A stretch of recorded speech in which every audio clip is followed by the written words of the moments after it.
പറയണെന്താന്ന് വെച്ചിട്ടുണ്ടെങ്കിൽ ഈ ക്യാൻസറിനെ പറ്റിയാണ് അല്ലേ. അപ്പം എനിക്ക് തോന്നണ സാധാരണ ഈ ക്യാൻസർ ഒന്നും ആൾക്കാർ മരിക്കുകയല്ലേ ആണത്. ഇതിപ്പോൾ എനിക്ക് തോന്നുന്ന ആദ്യമായിട്ടായിരിക്കും ഒരാൾ അതിജീവിക്കുന്നത്. ശരിയാണ് പറഞ്ഞ പോയിന്റ് കറക്റ്റാണ്. കാരണം 5 ക്യാരക്ടർ ചെയ്ത പെൺകുട്ടി നല്ല രീതിയിൽ പെർഫോം ചെയ്തിട്ടുണ്ട്. സാധാരണ എന്താ പറയുക മുടി മറച്ചിട്ട് വെറുതെ ആക്ട് ചെയ്ത് മുടി വെട്ടിയിട്ടൊക്കെ ചെയ്തിട്ടുണ്ട്. നല്ലൊരു ഡിഫറുണ്ട്. പിന്നെ ഇതിനെപ്പറ്റി ഓൾസോ പറഞ്ഞു കഴിഞ്ഞാൽ ഒരു മണിക്കൂറിൻ്റെ ഇത് ചരിത്രത്തിൽ ആദ്യമായിട്ടായിരിക്കും അങ്ങനെയാണെന്ന് പറയാം. മറ്റേ അത് അല്ല, ഇത് നടന്ന സംഭവമാണോ? അങ്ങനെയാണോ കാണിക്കണം? ചെളിയിലൊക്കെ കിടന്ന് അഭിനയിക്കുന്നുണ്ട്. ചെളിയിലൊക്കെ നടന്നൊക്കെ അഭിനയിക്കുന്നുണ്ട്. വ്യത്യസ്തമുണ്ട്. പിന്നെ നമ്മുടെ ഇത് നടന്ന സംഭവമാണ്. സുധീർ കരമയുടെ റോളൊക്കെ ഗംഭീരമായിട്ടുണ്ട്. പിന്നെ അങ്ങനെ ഒരു കാസ്റ്റ് അധികം ഇല്ലെങ്കിലും ഉള്ള കാസ്റ്റ് ഗംഭീരമായിട്ട് ചെയ്തു വെച്ചിട്ടുണ്ട് എന്തായാലും വിഷയിലും. പിന്നെ ഇതിൽ കൂടുതലും കാണിച്ചു വെച്ചിരിക്കുന്നത് മറ്റേ എന്താ പറയുക, ഈ മറ്റേ മുട്ടയടിച്ചുള്ള പറക്കുന്ന ക്യാമറ ഉണ്ട്, ഹെലിക്കാൻ്റെ ഷോട്ടുകൾ പറയുന്നുണ്ട്. ഇതിപ്പോൾ എനിക്ക് തോന്നുന്നത് ചരിത്രത്തിലായിരുന്നു നമ്മുടെ മലയാളികൾ ആദ്യമായിട്ടായിരിക്കും ഒരു പെണ്ണ് ക്യാൻസർ ഇതിനെ അതിജീവിച്ച് രക്ഷപ്പെടുന്ന കഥാപാത്രം ആദ്യമായിട്ട് കുറേ നാൾക്ക് ശേഷമായിരിക്കും ഒരു ചെറിയ പെൺകുട്ടിയുടെ ഒരു കഥ ത്രൂ ഔട്ട് വരുന്ന ഒരു സിനിമ, ഒരു മൂവി വരുന്നത്. ഇനി ഫെസ്റ്റിവലിലേക്ക് പോകുന്ന കേട്ടത് അല്ലെങ്കിൽ വരട്ടെ വർക്കൗട്ടാണ്. അപ്പോൾ ഈ അവാർഡ് ഫെസ്റ്റിവലിൽ ഇതെന്തായാലും വിജയിക്കുമെന്ന് ഉറപ്പുണ്ടല്ലേ?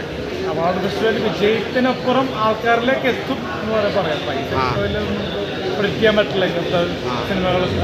ഒരു എക്സ്പീരിമെൻ്റൽ മൂവിയാണല്ലോ. ഒരു കടലിൻ്റെ നടുക്കായിട്ടാണ് ഷൂട്ട് ചെയ്യുന്നത്. മറ്റേ ആ പച്ച കളർ ഇലകളൊക്കെ ഇതൊക്കെ നമ്മൾ പണ്ട് മീനാക്ഷി എന്ന് അറിയുന്നുണ്ടല്ലോ.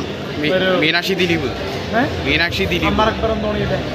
മീനാക്ഷി പെൺകുട്ടി അമീറ എന്ന് പറഞ്ഞ മൂവി ചെയ്തിരുന്നു. കുറേ വ്യത്യസ്തമായിട്ടുള്ള മൂവി ചെയ്തിരുന്നു. ഒരു ഫീമെയിൽ ഓറിയൻ്റഡ് പെൺകുട്ടിയുടെ ക്യാരക്ടർ. അപ്പോൾ അതിനൊക്കെ ശേഷം ഒരു പുതിയ ന്യൂ ഫേസ് കൊണ്ടുവന്നിട്ടുണ്ട്. 5 ക്യാരക്ടർ പേരറിയുന്നതാണ്. ക്യാരക്ടർ 5 ചെയ്തിട്ടുള്ള ക്യാരക്ടറാണ്. അപ്പോൾ നല്ല രീതിയിൽ വന്നിട്ടുണ്ട്. കാരണം അഭിനയത്തിൽ ഗ്ലാമർ നോക്കുന്നില്ല എന്ന് പറഞ്ഞ് തെളിയിക്കുന്ന ഒരു സിനിമ തന്നെയായിരിക്കും. ഞാൻ പലപ്പോഴും പറഞ്ഞിട്ടുണ്ട്, പല ഇൻ്റർവ്യൂവിലും പറഞ്ഞിട്ടുണ്ട്, സിനിമയിലേക്കും അല്ലെങ്കിൽ ഡോക്യുമെൻ്ററിയിലേക്കും ഒരു എന്താ പറയുക ഗ്ലാമർ ലോകത്തിൽ നിന്നപ്പുറം ഒരു യഥാർത്ഥ എനർജി, യഥാർത്ഥ സംഭവം വരുമ്പോൾ അത് യഥാർത്ഥമാക്കി കൊണ്ടുപോകും. അല്ലാണ്ട് ഇപ്പോൾ എന്താ പറയുക ഗ്ലാമറായിട്ടുള്ള ആൾക്കാരെ വെച്ചിട്ട് മേക്കപ്പ് ചെയ്തിട്ട് ചെയ്യാറ്. ഇത് ഒറിജിനൽ സംഭവമാണ് ചെയ്തിരിക്കുന്നത്. ഇതിൻ്റെ പറ്റി ഒരു കാടൊക്കെ അസുഖമൊക്കെ സംഭവങ്ങളൊക്കെ മറ്റേ ആ പുഴയില്ലേ, പുഴയുടെ നടുക്ക് മറ്റേ ഈ ഇല പോലെ അല്ല അങ്ങനെയൊക്കെ അത് അടിപൊളിയല്ല. ഗ്രീൻ അറ്റ്മോസ്ഫിയർ ഗംഭീരമാണ്. പിന്നെ നമ്മുടെ ഓപ്പറ രാജേഷ് ചേട്ടൻ പിടിക്കിയിട്ടുണ്ട്. കാരണം ആക്ഷൻ ഹീറോ ബിജുവിന് ശേഷം ഒരു അഭിനയ പ്രാധാന്യമുള്ളൊരു വേഷമാണ്. പുള്ളിക്ക് ഡയലോഗില്ലെന്ന് തോന്നുന്നു. ഡയലോഗില്ലാത്തൊരു കഥാപാത്രമാണ്. കാരണം പുള്ളിയുടെ ആക്ടിങ് വെച്ച് തന്നെയാണ് പുള്ളി നിൽക്കുന്ന. പുള്ളിയുടെ ആ ഒരു താടി ലുക്കും വരെ മെയിൻറ്റെയിൻ ചെയ്തുകൊണ്ട് പുള്ളിക്ക് ഒരുപാട് അവസരങ്ങൾ അത് ആ ലുക്കിൽ കിട്ടുന്നുണ്ട്.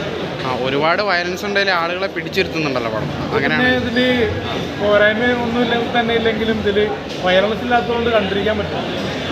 ഇടയ്ക്കിടയ്ക്ക് മൊബൈൽ നോക്കി പോകുമെങ്കിലും പക്ഷേ കണ്ടിരിക്കാൻ പറ്റുന്നുണ്ട്. പക്ഷേ ആ അടിയാക്രമണമൊന്നുമില്ലല്ലോ. സാധാരണ ഒരു ക്യാൻസറിനെ ജീവിക്കുന്ന സിനിമ. പിന്നെ ദിനേശ് പണിക്കരൊക്കെ അഭിനയിച്ചിട്ടുണ്ട്. പിന്നെ പുതുമായിട്ട് 2-3 ചേച്ചിമാരൊക്കെ അഭിനയിച്ചിട്ടുണ്ട്. ഒരു സ്കൂൾ അറ്റ്മോസ്ഫിയറൊക്കെ കാണിക്കുന്നുണ്ട്. അതുകൊണ്ട് തന്നെ നല്ലൊരു സിനിമ. ഓക്കെ.